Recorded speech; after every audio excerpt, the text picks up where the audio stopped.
આજના પવિત્ર દિવસ એવા શનિવારનો અને ચડતો ચંદ્ર પૂનમનો દિવસ અને આજ આ કાર્યક્રમ એક નાનો છે, પણ આપણે જે કામ કરી રહ્યા છીએ ને એ બહુ મહાન થઈ રહ્યું છે.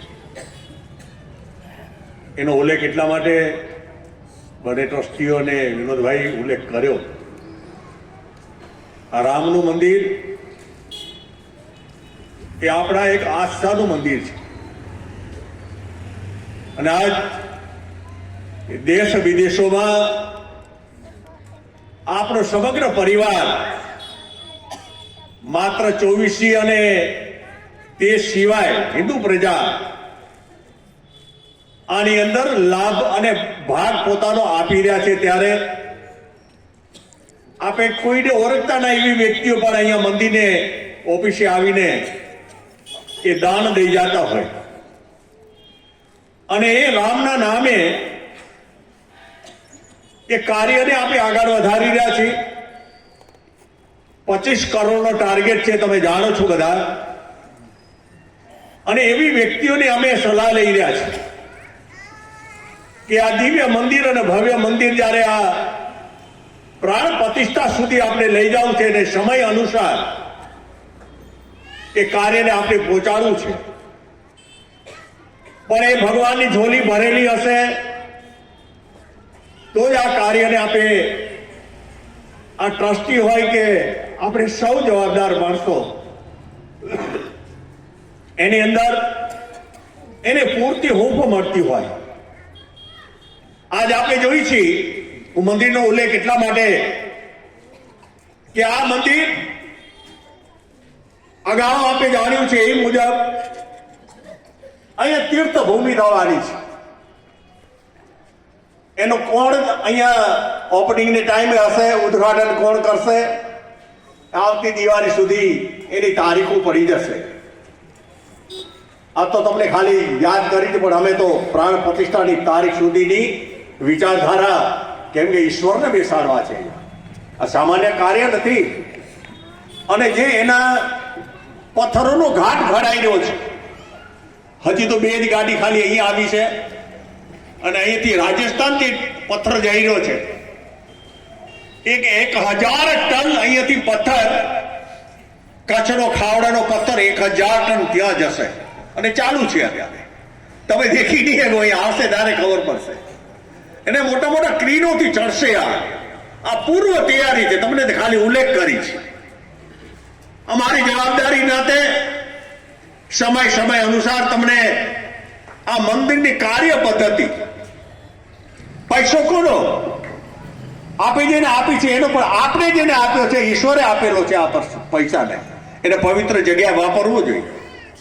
અમારે ટીમ વર્ગ અને રામજીભાઈ, અમે 5 ટ્રસ્ટીઓ અને રામજીભાઈ અમે બેસીને તો આજ ચિંતન કર્યા કે ભાઈ કાર્યને કદાચ કોઈને આ સૂજે ન સૂજે, પણ આ દિવ્ય મંદિર જયારે બની રહ્યું છે ત્યારે મારા ઈશ્વરને ગમશે. અને એવું મંદિર હશે કે તમારી પેઢી એને યાદ કરશે. આપણે કેટલા દિવસ આ મંદિર કોનું? આ ગામનું મંદિર. અમને તો નિમિત્ત તમે બનાવ્યા છે એટલે અમે આ કાર્યની જવાબદારી હાથમાં લીધી છે. બાકી ગામની શોભા છે આ. અને આ વસ્તુને જ્યારે હમણાં માર્બલનો વિષય આવ્યો, એના એન્જિનિયર જેને માર્બલનું કામ કરવાના જયપુરથી આવે એના આવવાનું જવાનું આ બધી જ જવાબદારી નાતે એના એન્જિનિયરો પણ શું આવતા દિવસોમાં આ મંદિરની હાઈટ, મંદિરના સિંહાસનની હાઈટ, મંદિરની કઈ રીતે ઘાટ ઘરો, આ બધા જ જેને કર્યા છે ને એનું કામ છે. અને એની બધી સલાહ લઈને એમાં આપણે નાના મોટા નથી થતા, પણ એક મંદિરને આકર્ષણનું કેન્દ્ર બની જાય અને બનવાનું છે. તમારા બધાના સહયોગ છે. આજ હું તમને બધાને વિનંતી કરું છું કે આપણા દરેક કુટુંબમાંથી માત્ર 1 લાખ રૂપિયા આવે ને, તમને ખબર છે મેં 10,000 કે 11,000 થી આપણે તકતીમાં નામ આવે છે, તમે ટુકડે દો અને આ દિવ્ય મંદિરમાં તમારો પરસેવાનો પૈસો એ લક્ષ્મી તરીકે એનો ઉપયોગ થવાનો છે. અને એટલા માટે આજે દુનિયા મને આ સાંભળતી હશે હું માનું છું. અને આ આપણા દેશ વિદેશોમાં આપણો કેટલો મોટો પરિવાર એ આ નિરીક્ષણ કરી રહ્યો છે. આ જવાન ભાઈ બહેનો કામ કરી રહ્યા છે, કીડિયા કામ કરી રહ્યા છે. આ બધું જ કામ આ મીડિયા દ્વારા આ જોઈ રહ્યા છે. અને આ એમ આવડીને આ બધા વડીલો બેઠા છે ને, આપણા સરિયા પેલા વેલા જોયા, મેં પેલા વેલા જોયા આવડા હે ટનોના હિસાબે જયારે પરાઈ ઉભી હોય એટલું બધું જાડું લોખંડ. અને આ ભંડક હમણાં મને આશા છે કે 3જા મહિનાની આખર સુધી આપણી એક ધારી પડી જવી છે. અને રાસ રમશું આપે એમાં તમને કેવું લાગે છે હે? બાકી તો ઈશ્વરનો સાથ તો એનો છે જ, એટલે આપણે કામ કરી શકીએ. અને આ કાર્ય એ શોભાનું એટલા માટે છે કે પૂજ્ય શંકરાચાર્યો, સંતો, મહંતોના બધેના આશીર્વાદ, અને એ આશીર્વાદથી જ આ મંદિરને આગળ આપણે ધપાવી રહ્યા છીએ. એવા કેટલાયની સલાહો અહીંયા હું તમારો છું, પણ મારી પીછાણ તો ઘણી બધી છે, તમને ખબર છે બધી. આ હે કામ રામનું કરવું છે આપણે. અને આ દિવ્ય કામ કરનાર કોઈકને નિમિત્ત બનાવે, અને નિમિત્ત બનવા માટે આપણે બધા, તમે પણ બધા આપે આ સાથ સહકારને નાતે આ દિવ્ય મંદિરને આપણે આગળ ધપાવી રહ્યા છીએ. ત્યારે વસંત પંચમીને દિવસે આજે તો ખાલી નાનું એક લિસ્ટ અને થોડો હિસાબ તમને આપ્યો. આપણે ભૂમિ પૂજન કર્યું ત્યારે લિસ્ટનું વાંચન કરી ગયા. ત્યારબાદનું જે વિષય જે આપણો આવ્યો છે ચોપડામાં, એ હું આશા રાખું છું કે તારીખ 23 વસંત પંચમીના એ લિસ્ટનું વાંચન આપણે થોડીક વાર બેસાડતું. ભલે તડકો લાગે, શિયાળો છે, તાપશું થોડી વાર, અને એ લિસ્ટનું આપણી સમક્ષ રજૂ કરશું. હું અમારી ટીમ વર્ક છે ને, એ ટીમ વર્કને એટલું જ કહું કે સમય સમયે લક્ષ્મી દેનારને આપણે પ્રજા સામે મૂકી દેવી જોઈએ. હે આને તો 3 વર્ષ લાગશે પૂરા. 3 વર્ષનો આવતો જાવતો જોઈએ ચોપડાજી છે કે આમાં ઓડિટર, આ ટ્રસ્ટીઓ, અમે બધા જ કાર્યકર્તાઓ અને જે કંઈ સેવા કરનારા વ્યક્તિઓ. ટ્રસ્ટી 5 જણા શું કરે, હું તો પહેલેથી જ કહું છું. તમે બધા જ ટ્રસ્ટની સાથે સૌભાગી પરિવાર બેઠા છો. અને આ રામ મંદિર જે કંઈ વિશે તમે જોજો, માથે રોજ દર્શન કરજો. એના કેમ કે આ જીવન છે ને, ઈશ્વરે આપણે આપ્યું છે આંખેથી જોવાનું, તોય ઘણું બધું મળ્યું છે એવું લાગે છે. અને એ મંદિરને આવતા દિવસોમાં જે કંઈ કામ છે એ કામ ખૂબ સારા થવાના છે.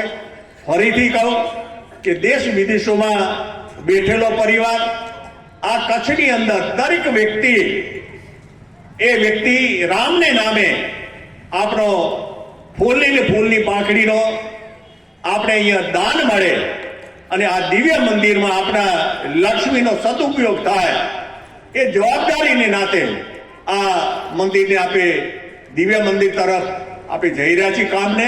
અને આટલો સમય ગયો છે, આટલો સમય ગયા બાદ સમયસર ગાડી ચાલી રહી છે. કદાચ એક લેટ થાય કે આગળ વધે, પણ સમયસર ગાડી ચાલી રહી છે એટલું ચોક્કસ કહીશ.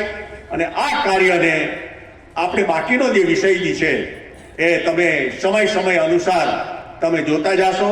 સમય અનુસાર આવતી દિવાળી સુધી ઘણું બધું કાર્ય થઈ ગયું હશે. શિખર ચડાવવાની તૈયારી 1 વર્ષ, અને મઢવાની ખાલી તૈયારી જબરદસ્ત હશે. એનું કોતરકામ ઝીણી આટલી ટાંકણીથી કામ ચાલુ થશે. અને છે જાજો ક્યારેક રતુડીવાળી આંટો મારી આવજો, હજી તો થોડાક જ પથ્થર આવ્યા છે. હે તો આ બધી જ પૂર્વ તૈયારી આપણી સમક્ષ મેં રજૂ કરી. મારી જવાબદારી, આપણા સૌની જવાબદારી, અને ઈશ્વરના દિવ્ય મંદિરને આવી આપણે બનાવવાનો આપણે મોકો ઈશ્વરે શરીરને આપ્યો છે.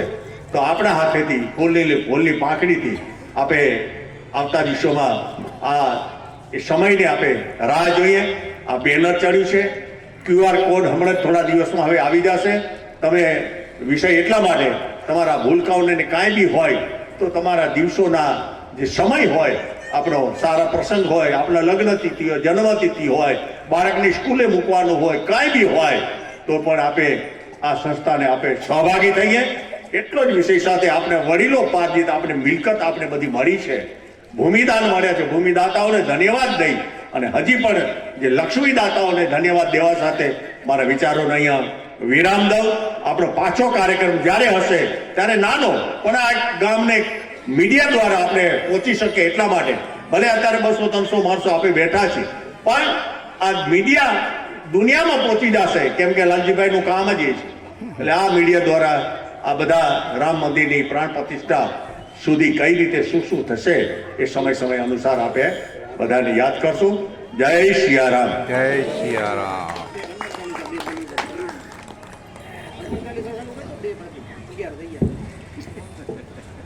ખૂબ સારી માહિતી વેલજી બાપાએ આપને મૂકી. બાપાએ એક જે વાત કરી ને કે સનાતન ધર્મ પરિવાર હરેક પરિવાર 1 લાખ રૂપિયા આપે. હવે હિસાબના માણસો છીએ એટલે તરત મને સૂજી આવ્યું કે 1 લાખ રૂપિયા 3 વર્ષમાં આપવાના થાય તો જો તમે નક્કી કરી લ્યો ને એક પરિવાર તો હું માનું ત્યાં સુધી લગભગ બધા 1 લાખ રૂપિયા આપી શકશે. હવે જો ગણતરીમાં આવીએ છીએ કેમ કે અમે હિસાબવાળા છીએ.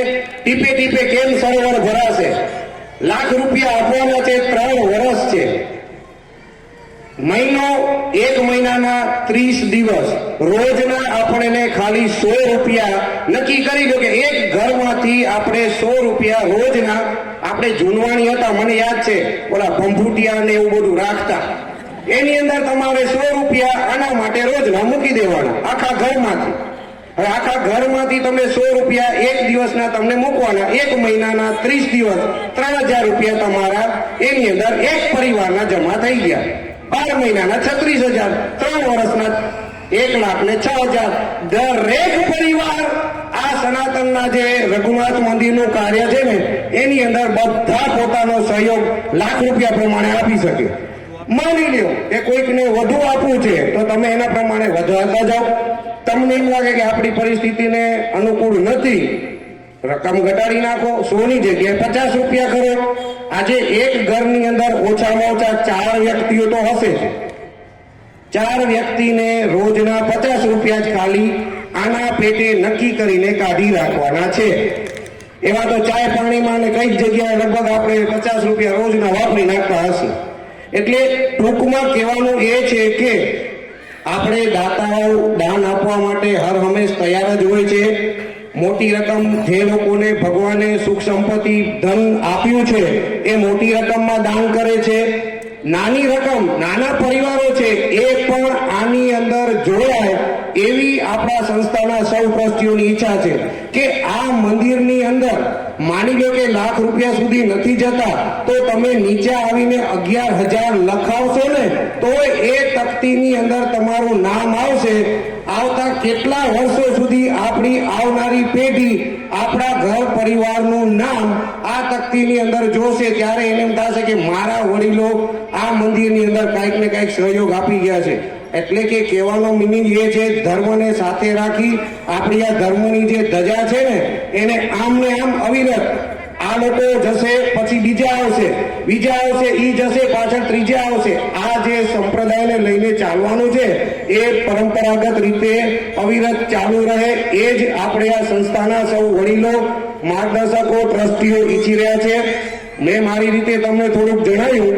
હવે વાત આવી હતી QR કોડ વાળી, ટૂંક જ સમયમાં એ આવશે એટલે તમને એની અંદર પહેલા પણ મેં વાત કરી હતી કે અમુક ફરજિયાત વસ્તુઓ છે એ તમારે ફિલઅપ કરવાની છે. નવી જનરેશન બધાને આવડે છે કેવી રીતે આનો ઉપયોગ કરવાનો છે. કદાચ વડીલોને ના આવડે તો તમારા છોકરાઓને પૂછશો એટલે તરત તમને કહી દેશે બા મમ્મી આમ કરો એટલે પૈસા 100 રૂપિયા હાલ્યા જશે.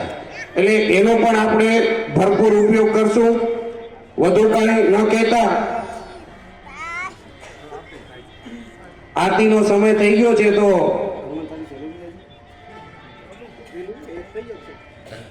થોડોક સમય છે એવું લાગે એટલે કે છે દેવસીભાઈ કે એક હનુમાન ચાલીસાનો પાઠ આપણે લઈ અને ત્યારબાદ આપણે સૌ આરતી બાજુ જોડાશું. સૌને ફરીને એક જ વાત, પ્રસાદી પણ આપણે અહીંથી લઈને છૂટા થવાનું છે. મંદિરનું કામ પૂર જોશમાં ચાલી રહ્યું છે અને સમયાંતરે જે આપણને ટ્રસ્ટી મંડળ તરફથી સૂચનો મળે છે એને લઈને આપણે ચાલી રહ્યા છીએ. વાત આવી રહી છે થોડીક નવા સમયને લઈને તો નવા સમય પ્રમાણે અમે જે કંઈ પણ સૂચનો કરીએ તો એના ઉપર પૂરો વિચાર કરી અને સંસ્થાના ટ્રસ્ટીઓ ખૂબ સારો સહયોગ આપી રહ્યા છે. આજે આપણે સૌ જાણીએ છીએ કે સોશિયલ મીડિયાની અંદર આપણને જે કાંઈ પણ વસ્તુની માર્ગદર્શન મળે એનાથી આપણે આગળ આ જે પ્રવૃત્તિઓ છે એનો વિકાસ ખૂબ થાય, સૌ સુધી ઘણી બધી માહિતીઓ પહોંચતી હોય છે. એટલે આપણે ફેસબુકના માધ્યમથી જે કોઈ પણ દાતા પરિવારની ઈચ્છા હોય એને લઈ અને અમે તો ત્યાં સુધી રિક્વેસ્ટ કરીએ છીએ કે જો તમે તમારા પરિવાર વતીથી કોઈનો ફોટો આપતા હો તો ફોટો પણ જરૂર આપજો. આ કોઈ દેખાડવા માટેની વાત નથી. એક વસ્તુ ચોખોટા ચોક્કસ કરીશું, ઘણાને એવું લાગે છે કે અમારા પરિવારનો ફોટો મૂક્યો, મારા મમ્મીનો મૂક્યો, મારો મૂકીને એને તો બતાવવું હોય કે મેં પૈસા દીધા. આ વાત નથી. વાત શું છે કે પરિવારને યાદ કરીને હું પૈસા આપું છું, મારા માતા પિતાને ધ્યાનમાં લઈને કદાચ આપું છું, મારો ફોટો ના આપો તો કાંઈ નહીં, પણ માતા પિતાનો તો આપો. માતા પિતાના ફોટાને લઈને જશે તો તમારા પરિવારમાં વિદેશમાં જે કોઈ બેઠેલા હશે એને પણ એમ થશે કે મારા ભાઈએ, મારી બહેને મારા માતા પિતાને યાદ કરીને મંદિરમાં પૈસા આપ્યા છે તો હું પણ કાંઈક ફૂલની તો ફૂલની પાંખડી આપું. બસ આ જ અમારી ભાવના છે કે આપણા મંદિરના કાર્યની વિગત સમગ્ર વિશ્વની અંદર દરેકે દરેક પરિવાર સનાતન ધર્મપ્રેમી ભાઈઓ સુધી પહોંચે, એક જ ઈ જ આશા સાથે આપણે આ કામ કરી રહ્યા છીએ. અસ્તુ ભારત માતા કી જય.